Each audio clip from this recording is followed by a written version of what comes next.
Hello, I'm Al Ali, and I'm very excited that you're going to have surgery done with us. And I really would encourage you to spend some time looking at these videos because they're extremely helpful to your recovery.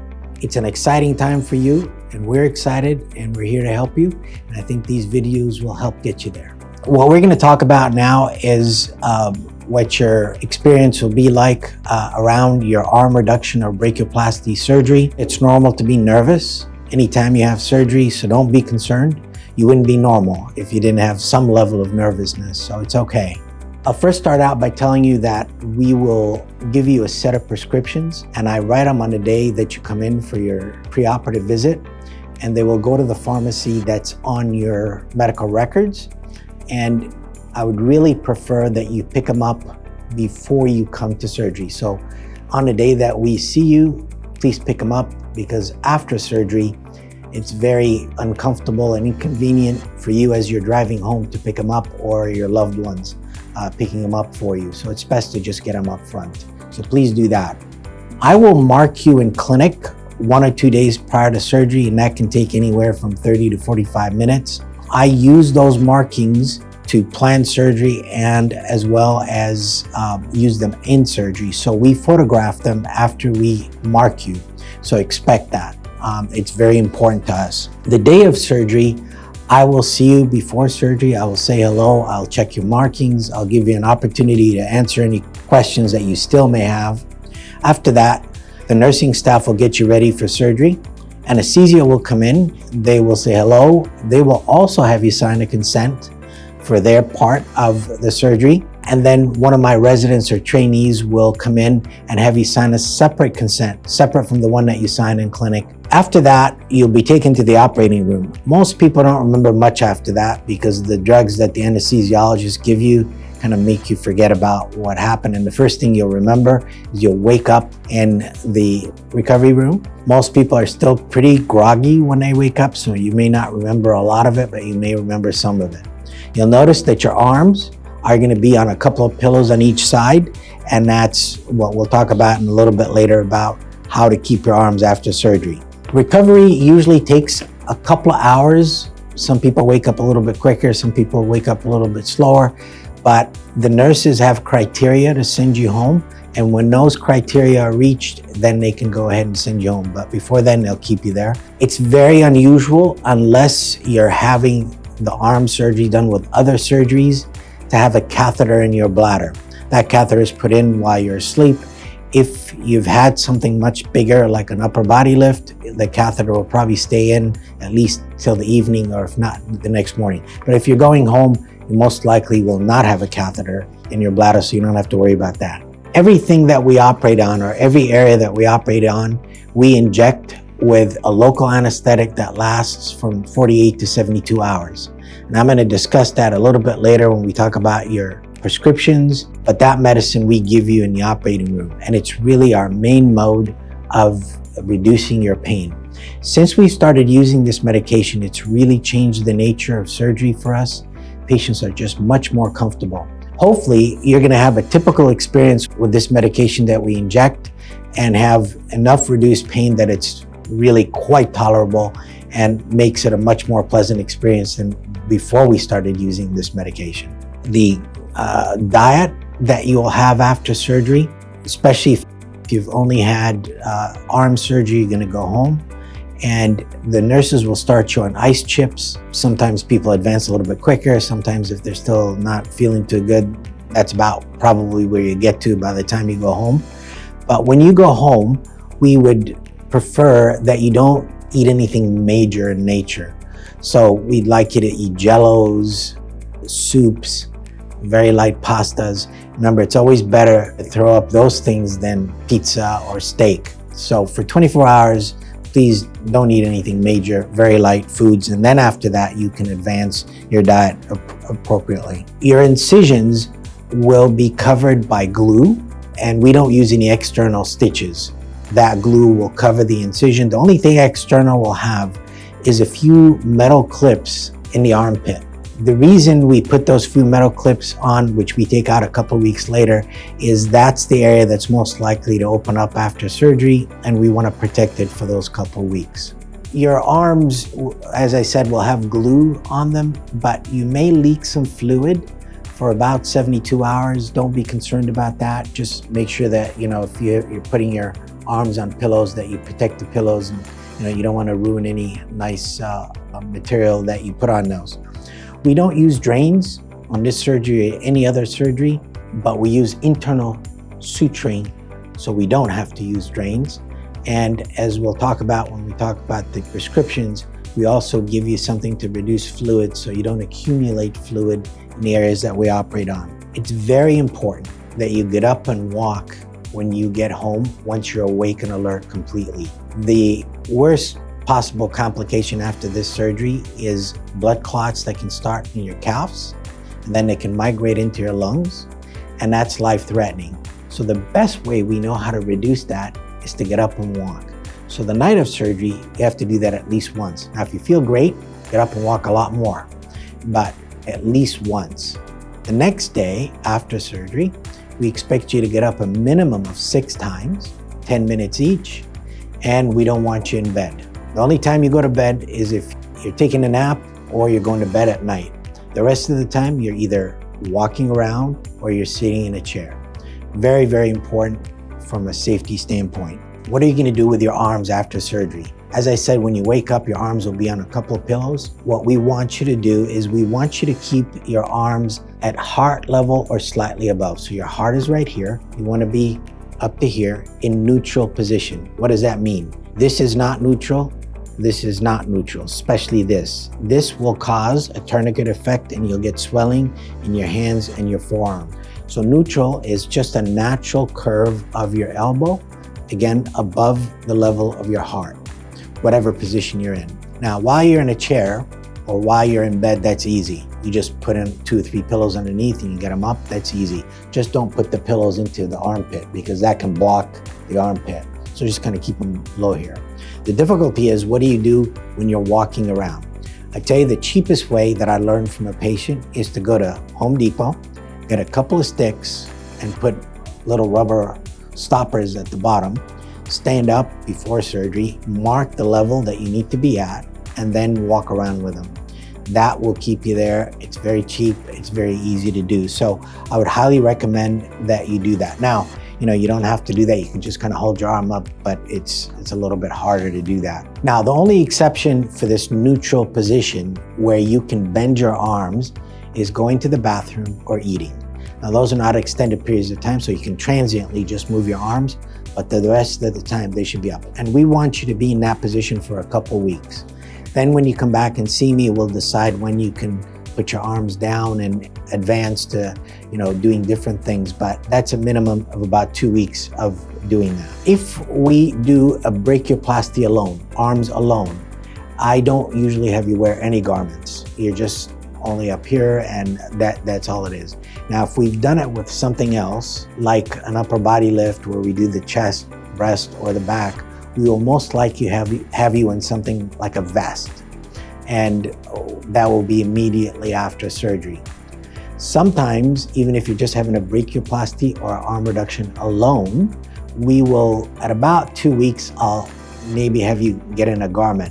Sometimes I don't. It just depends on how much swelling you're having after surgery. When you get home the next day, after about 24 hours have passed and you're completely awake and alert, I want you to get in the shower. So you just wet everything with lukewarm water, no hot showers. And then when you're done, pat dry your incisions, and that's all you need to do. Now, I need you to take 1 shower a day for a minimum of 30 days. It's important because it keeps things clean. Also, most people feel more refreshed when they take a shower. So I highly recommend that you do that at least once a day. I don't want you to be in a bath, in a pool, or seawater. I don't want you to immerse in any fluid. That's not acceptable. You can be in water running over you like in a shower, but not immersed in water. That can increase your risk of infection significantly. And you have to ask me in the follow-up visits when you can go into water. All those things are very typical for having surgery done alone, meaning without any other surgeries. Now, there's a few other things that you need to do when you get home. One is you should avoid heavy lifting or strenuous exercise for a minimum of 3 weeks. And there's a basic rule: if something hurts, don't do it. All right, so it's a bad idea to do something that really causes you discomfort. So if raising your arms up way above your head or above your shoulder hurts, don't do it. You can do it gradually. We'll talk about that in clinic when you come in. As a general rule, after surgery, it's better to be up, moving around, doing things, and I expect you to get up, especially after the first day or two, to get up and do most things that you do. You'll find that things above your head or above your shoulders are gonna hurt more. Things down here, you can do most things. So not in bed, chair, or walking, or doing things. That's gonna be the good general rule because, again, we wanna prevent that really bad complication of clots that can start in your legs going to your lungs. As far as driving goes, the risks that you have with driving are not so much related to the surgery, they're related to safety of driving. So you won't injure your arms driving, but if you cannot perform emergency maneuvers in an emergent fashion, meaning turn the wheel really quickly because your arm hurts, then you can get into an accident. So your guide as to when you can drive is when you can perform emergency maneuvers without hurting. And that varies depending on the individual. Sometimes it's a couple weeks, sometimes it's 3 to 4 weeks. I can't give you that exactly because it depends on your body and how you're tolerating things. I wanted to share with you some exciting news about our practice. We are currently a no drain, no narcotic practice. Now, both of those things are really important to the patient experience. We wanted to make the experience of the patient after surgery as good as it can possibly be. So those two aspects of no drain, no narcotics are a great addition to what we offer patients currently. Drains are tubes that are placed in areas that we've operated on, and usually they'll come out and they drain the fluid that's produced from the surgery into a bulb. Those drains can be definitely uncomfortable for patients. They can be quite cumbersome to carry around, and also in some situations can increase the risk of infection. Reason we use them is to reduce these fluid collections, which are called seromas. We've tried very hard and have been successful over many years now of not using drains. Now, we don't just not use drains, we do something very particular, and that is we actively close dead space on the inside with sutures to prevent fluid collections from occurring. This is an active thing that we do. It's not a passive thing, so it takes us a little bit longer to close, but it prevents us having to use drains, which patients have found extremely positive in their experience after surgery. Let's talk a little bit about no narcotic use after surgery in our practice. It's important to realize that one of the biggest concerns that people have after surgery is pain. And certainly it is something that over the years, not just my practice, but overall in surgery, people have worried about. Well, we've come up with a regimen now that I believe is the best that I've had in over 30 years and has made patients the most comfortable in that period of time. One of the added benefits of what we do in that regimen is that we don't use any narcotics, and that's extremely beneficial. Narcotics have the potential negative side effects of sedating a person. They can also, if used long enough, cause potential addiction. And one of the things that I particularly worry about is constipation. So we basically now, and I'll explain the entire regimen, have eliminated narcotics completely from the care of the patient. So the worst pain occurs within the first 6 to 12 hours after surgery. Well, at the time of surgery, we inject a material that is very good at reducing discomfort. That's the toughest part, and you get through it fairly easily with those injections. Now, on top of it, after surgery, we give you a number of medications that are not narcotic, and then one particular medication that is equivalent to narcotics, but is not. So it gives you the same level of relief as a narcotic, but without the sedation, without the nausea, without the constipation, and it has just been the icing on the cake. The experience is significantly better, and we don't have to use any drugs that can cause problems like narcotics. So what are those 4 pain medications other than the injectable material that we use in the OR?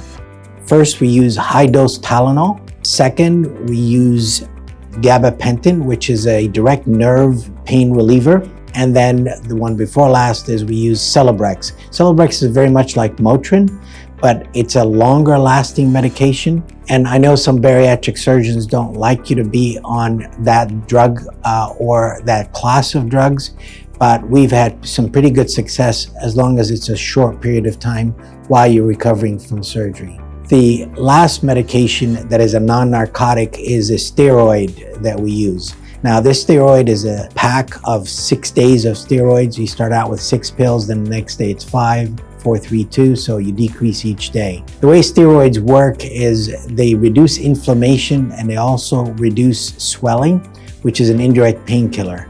So we would like you to take that. All 4 of these work on different mechanisms. So you could take them all together or you could take 1 or 2, but except for the steroids, I'd like you to take that all the time.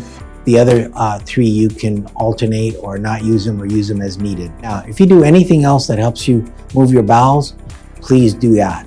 Whether it's drinking coffee, certain foods that really get you going, but we really want you to have a bowel movement as early as possible. Other medication that we use is related to the fact that we don't use drains on anything that we do. It's a very mild diuretic and it's called hydrochlorothiazide. The short term is HCTZ.